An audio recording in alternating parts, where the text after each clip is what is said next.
ご視聴ありがとうございます。今回は都心の地下鉄で進む大プロジェクトのご紹介です。悪名高き混雑路線が変わるための施策を各駅の様子を交えて解説します。世界初の工事が意外な展開を迎えた理由、そして今週末に迫った大工事の中身に注目です。ここは東京メトロ東西線茅場町駅です。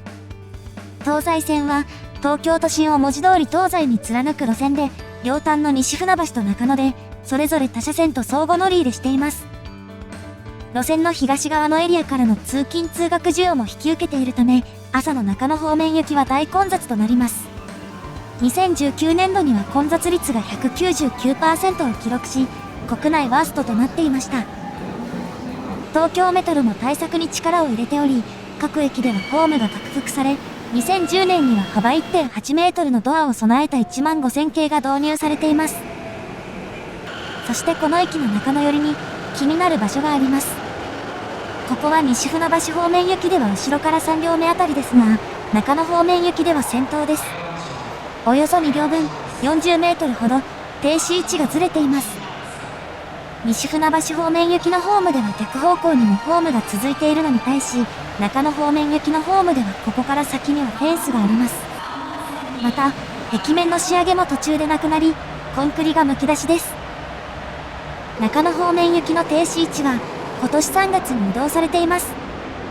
停止位置が変わってからそれほど経っていないこともあり、ホームには告知のポスターが残されています。曲線部分に車両が止まらなくなるので、安全性が向上しています。一方、新たに列車が止まるようになったおよそ40メートルの範囲は、もともとホームではありませんでした。停止位置を移動するため、新たにホームを整備した場所です。西船橋寄りに移動です。停止位置が変わっていない西船橋方面ホームの側壁も、橋のあたりでは仕上げがなく、コンクリがむき出しです。そして中野方面ホームでは、トンネルに大きく手が入れられているのがわかります。停止位置の少し先には仮囲いが、その横には普通サイズのエスカレーターがあり、さらに隣には真新しいホームがあります。トンネルを改造してまで停止位置を移動した理由が、この駅の環境にあります。茅場町駅は、東西線と日比谷線の乗り換え駅です。両線が接続するのはここだけで、この駅で乗り換える乗客が終日見られます。特に、朝に東京東部などから東西線を利用し、日比谷線の中目黒方面に乗り換える乗客が多く、混雑が悪化していました。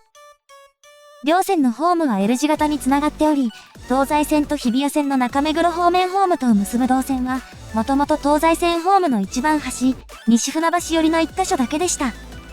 ここに乗り換え客が集中し、慢性的な混雑を招いていたのです。日比谷線は、ホームが線路の外側にあるため、ホームを外側に拡幅して混雑を緩和することになりました。それでも動線の少なさはそのままで、抜本的な解決にはなりませんでした。東西線は線路がホームを挟む構造のため、ホームの幅を広げるには線路を移動する必要があり、現実的ではありません。そこで東西線のホームを40メートル余り伸ばして動線を増やし、混雑緩和を図ることになったのです。並行してエレベーターが整備され、バリアフリー化が図られています。この改良は日比谷線の北千住方面ホームにもかかっており、東西線ホームの中ほどでもエレベーターが新設されています。東西線ホームの端には、かつて幅いっぱいに階段などがありました。エスカレーターに向かって左側もかつては通れた場所で、仕上げを改修するために仮囲いで塞がれています。工事中も動線を確保するため、工事のタイミングに応じて仮囲いが移動するなど、複雑な工程をたどっています。もともとあった階段などは、上り専用のエスカレーターに置き換わりました。ホームの幅の割に動線の幅が狭いのは、交渉をスムーズにするためです。混雑緩和を図るため、東西線から日比谷線への動線の大半は、ホームの一番端に移されています。ちなみに、新設されたところはもともと駅ではなかったために勾配があり、遠くから見ると勾配の変化がわかります。新設されたエスカレーターなどは綺麗ですが、この上の階層では、仮の仕上げの床や壁が目立ちます。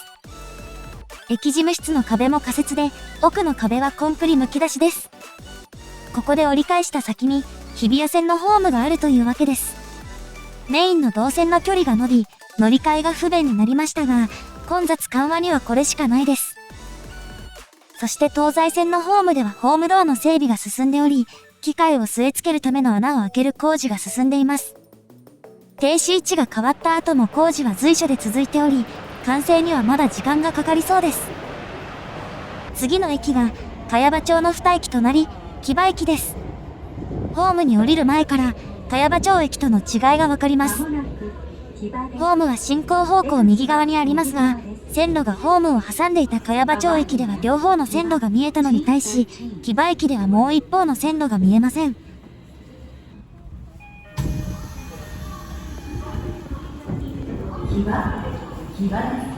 これは、木場駅の大半がシールドトンネルで掘られ、その内側に線路とホームを収めたからです。シールドトンネルとは、先端にカッターのついた円筒型の機械で地中を掘り、内側からコンクリートブロックを当ててトンネルを仕立てるものです。単線分のシールドトンネルが2本並んでおり、2つのホームが独立しています。改札階への動線はホームの両端にしかなく、ホームがつながっているのも両端だけ。この種の構造の駅では、ホームの途中でも行き来できる通路があるのが普通ですが、この駅にはそうした通路もないです。駅の前後も単線シールドトンネルが続くため、列車の発着時には暴風が吹き荒れます。改札階へ向かいます。階段エスカレーターなどがあるのは、シールドマシンを出し入れするための作業口だった場所です。この駅の深さは、地表面から20メートル余り。動線は蛇腹状で、改札階まではエスカレーターを何度も乗り換えることになります。エスカレーターを乗り継ぎ、折り返した先に改札口があります。周りはそこそこの広さですが、動線が貧弱な印象です。これだけだと単に深くて動線が狭い駅ですが、この駅の大プロジェクトはまだ見ていないところにあります。最初のカットと逆側を見ると、ホームの途中から線路側の側壁がなくなっています。中野寄りへと行きましょう。これは隣のホームも同じで、天井も仮設のものに変わります。その先では側壁の一部が解体され、仮囲いで塞がれています。改札への動線の作りは、一番端にエレベーターがある以外、西船橋寄りとほぼ同じです。そして改札を出た先に、この駅が抱える課題がわかる場所があります。西船橋寄りの改札につながる出口は1番と2番の2カ所なのに対し、こちらは3番と 4A、そして 4B の3カ所です。4B が後から増設されたため、アルファベットで区別されています。4A と 4B の動線は、エレベーター専用改札を通り過ぎた先で分岐しています。直進した先にある 4A 出口に対し、4B 出口は斜め左後ろに折れており、後付け感があります。4B 出口を出ると、目の前には大通りがあります。そして、中野寄りの改札につながる3つの出口は、いずれも交差点の西側にあります。木場駅で行われていたのが、中野寄りのホームを拡張し、改札階までの動線を増やす工事です。西船橋寄りにはほぼ手をつけない予定で、天井や仕上げが残っている場所があったのは、駅全体の改造ではないからです。2つある動線のうち片方を強化するのは、この駅の立地のためです。この駅は中野寄りが交差点の真下にあり、周囲の施設の関係上、こちらの方が人が集まって混雑しがちです。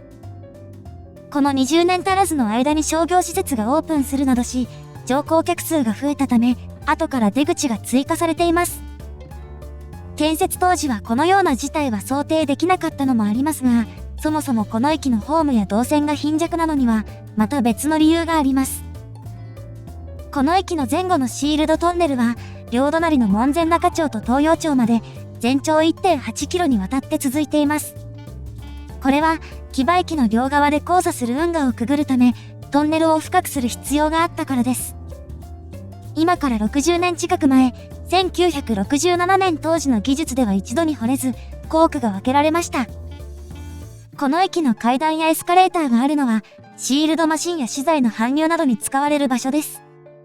それほど大きくないスペースに設備を入れたので、窮屈で貧弱な動線になったのです。そして木場駅の工事の特殊さは、この駅がシールドトンネルであることが原因です。ホームを拡張したりする場合、トンネルの一部を解体し、隣に新しいトンネルを作るのがセオリーです。ただし、シールドトンネルは円形断面のトンネル全体で荷重を支えるため、一部分だけを解体する工事はできません。そのためこの駅では、シールドトンネルの周りを地上から掘り下げて四角い箱型トンネルを作り、最後にシールドトンネルを解体する手順です。列車が運行するシールドトンネルでこのような工事が行われるのは、世界で初めてです。ただしこの駅の工事は、意外な展開を迎えています。実は2021年に改良工事が休止されることが決まったのです。感染症の影響を受け、東西線の混雑率は21年度に 128% にまで下がり、東京エリアでは5番目に順位を下げていました。東京メトロでは20年度に529億、21年度に134億円の赤字を出していることから、設備投資の見直しに着手。木場駅ではトンネルを掘り始めて間もない段階だったため、改良工事の休止が決まりました。工事箇所をこのまま置いておくわけにはいかず、一旦掘った場所を埋め戻す工事が進んでいます。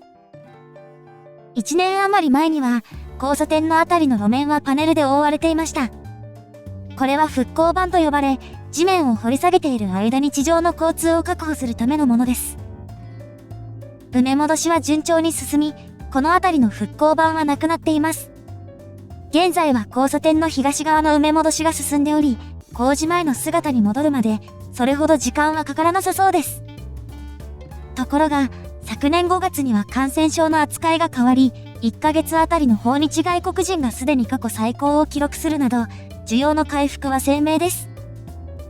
大規模な改良工事には数年単位の時間がかかるため、今後混雑が再び激化した時、スピーディーに対応できるかには不安が残ります。今回最後にご紹介するのが、木場駅の2つ隣、南砂町駅です。この駅は、茅場町、木場の両駅とは異なり、ホームのほぼ全体がカーブにかかっています。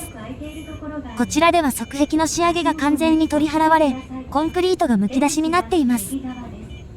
天井の仕上げも外されており、両駅に比べ、工事の規模の大きさが伺えます。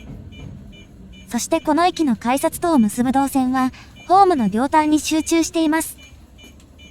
壁面の仕上げがないのは中野方面行きホームも同じですが、コンクリむき出しではなく、あまり見かけないタイプの仮囲いで覆われています。その横では仮囲いが部分的に外され、反対側が見えます。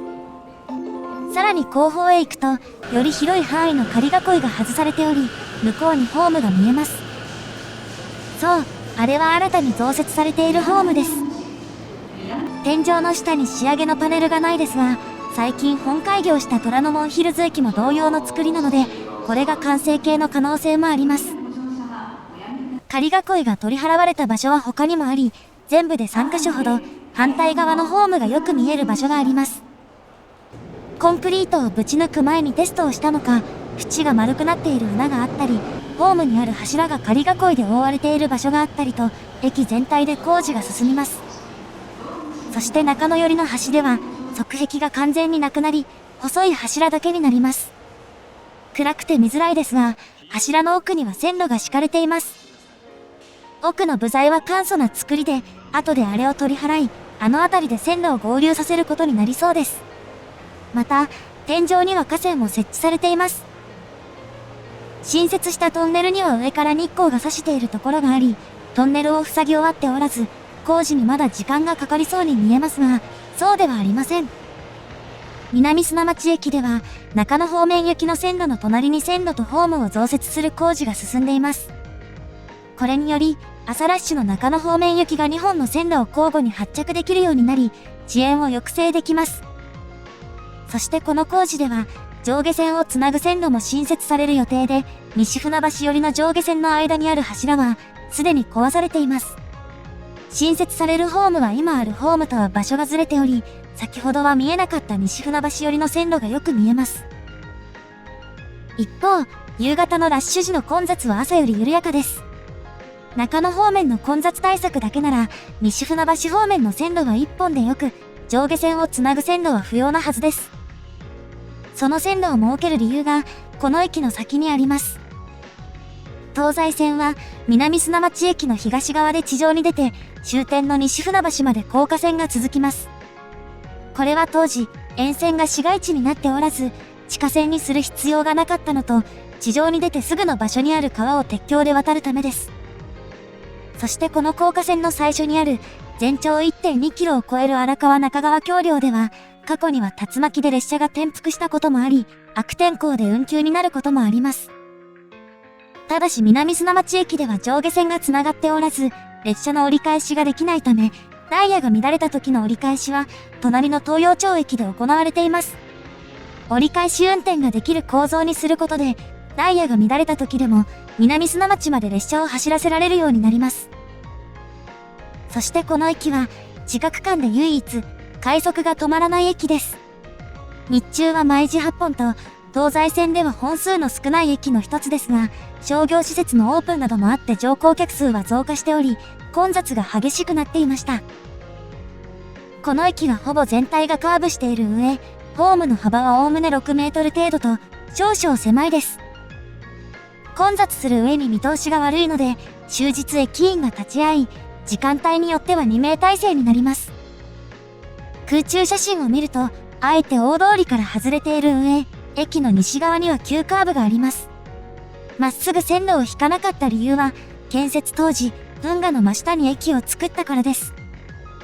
狭いホーム幅や、駅の中野寄りにある半径200メートルの曲線は、周りの構造物を避けて駅を設けた結果です。その後運河は埋め立てられ、今回の改良工事によって、駅自体が南に拡張されることになります。そして先ほどの図では、既存のホームの端も改良対象になっています。このホームも拡幅される予定で、側壁の仕上げが外されていたのはそのためです。そしてこの駅の工事は、間もなく節目を迎えようとしています。今週末、5月11日と12日の2日間、中野方面行きの線路を南側に新設した線路に切り替え、発着ホームを変更するための工事が行われます。現在ホームの両端にある階段などはこの段階で全て廃止され、ホームの中央寄りに動線が新設されます。工事の後、2つのホームは通路でつながれ、実質的に方面別に分かれることで、混雑も緩和されます。仮囲いが広く取り払われていたあの3カ所が、2つのホームをつなぐ通路ができる場所のようです。これだけの工事は終電から始発の間では施工しきれず、東西線の一部区間が2日間運休になるというわけです。運休区間は、南砂町の両隣である、東陽町から西葛西までの間です。中野から東陽町、西葛西から西船橋で折り返し運転となりますが、その運行形態は結構特殊です。中野方面からの列車のおおむね半分が茅場町行きになります。逆方面は全体がおおむね5分間隔なので、茅場町行きはそのまま折り返すのではなく、東陽町まで改装されて折り返すことになりそうです。これは、東陽町駅での折り返し運転のキャパが限られているのが理由でしょうか。なお、ダイヤが大幅に変更される中でも、中央線各駅停車との直通運転はある程度残ります。一方、東側では運転間隔が広がり、葛西から西船橋では、西船橋行きがおおむね7分30秒間隔になります。逆方向が15分間隔になるのは、葛西駅での折り返しのキャパの兼ね合いでしょうか。土日には東洋高速鉄道との直通運転がありますが、工事期間中は中止になります。また、葛西から西葛西の間では、単線での折り返し運転が行われます。これは西葛西駅に折り返し設備がないからであり、西葛西駅と西船橋方面とを行き来する場合、葛西駅での乗り換えが必須です。なお、西葛西行きの行き先表示は行われないことが決定しています。東京メトロでは、おおむね並行する総武線各駅停車や都営新宿線、京葉線への振り替え輸送を推奨しています。また、振り替え輸送の対象はこれらの路線だけではなく、東京メトロ、都営地下鉄の全線をはじめ、首都圏の各社がバックアップします。この工事は1年近く前から告知が行われ、CM や中吊り広告での宣伝のほか、告知付きのポケットティッシュまで配られていました。工事を控えてポスターも増え、構内や列車内でも放送でアナウンスされるようになっています。今回の工事に合わせて、今ある地上出入り口もすべて廃止され、総取り替えになります。動線の数自体が増えるほか、現在は西船橋寄りの出入り口だけにあったエレベーターが中野寄りにも新設され、どちらからでもバリアフリールートにアクセス可能になります。中野寄りから地上へ向かいます。壁際に配管がびっしり並んでいるところが、年季の入った雰囲気を際立たせます。今歩いているあたりは線路の切り替えとともに役目を終え、丸ごと使用停止になります。この先にある一番出口も役目を終え、新一番出口に役目を譲ります。間もなく役目を終えるとはいえ、看板がボロボロなのが寂しいですね。この近くには、新旧の出入り口の場所を示した地図が、使用停止になるのが水色、使用開始になるのが赤色です。新一番出口は遠くから観察でき、看板などは裏表を逆にするだけで OK です。それらにつながる通路などもほぼ仕上げられ、当日の作業が極力少なくなるよう工夫されているのは、さすが東京メトロといったところです。トンネルを新設する大工事だけあって、歩行者などの通路以外は仮囲いで仕切られ、広大な工事ヤードで作業が進みます。部分的に透明になった仮囲いからは、地下で工事が進む様子が間近に見えます。駅のおおむね真ん中で交差する道路からは、新5番出口が間近に見えます。珍しい光景なので、写真を撮る一般の人もいました。なお、このエリアは海抜が低く、高潮などによる浸水の恐れがあるため、これらの出入り口には頑丈な防水扉があります。一方、切り替え後の出入り口はこの道路の西側だけにあり、東側にあった出入り口はすべて使用休止になります。3番出入り口は見た目も綺麗でもったいない感じですが、降りたところには蛇腹状のスロープや階段があるなど、そのまま使い続けるには無理がある感じです。また、この駅の改札は全体的にキャパが少ないため、この辺りを改修して改札を増やす計画かもしれません。東側の出入り口は廃止ではなく休止と案内されているので、線路を切り替えた後で改修し、いずれ再び利用できるようになりそうです。そして先ほどの図にもあったように、今回の工事は改良計画のまだ初期段階です。この後、西船橋方面の線路を今の中野方面の線路に移す工事が行われます。一旦ホームが狭くなりますが、この後で今の西船橋方面の線路を北側に移動し、ホームを広げます。最後に西船橋方面の線路を移動し、両方向のホームを再び分離。安全で快適な駅施設になります。今回新設されるホームのうち、西船橋寄りは今のホームと高さが異なり、線路を移設するだけでなく、高さ方向の位置関係にも手が加えられる可能性があります。地上の看板には、2026年3月末の完成予定とあります。東京メトロでも屈指の規模の工事ですが、残りの期間は2年足らずと、改良工事の完了は意外とすぐそこです。ご視聴ありがとうございました。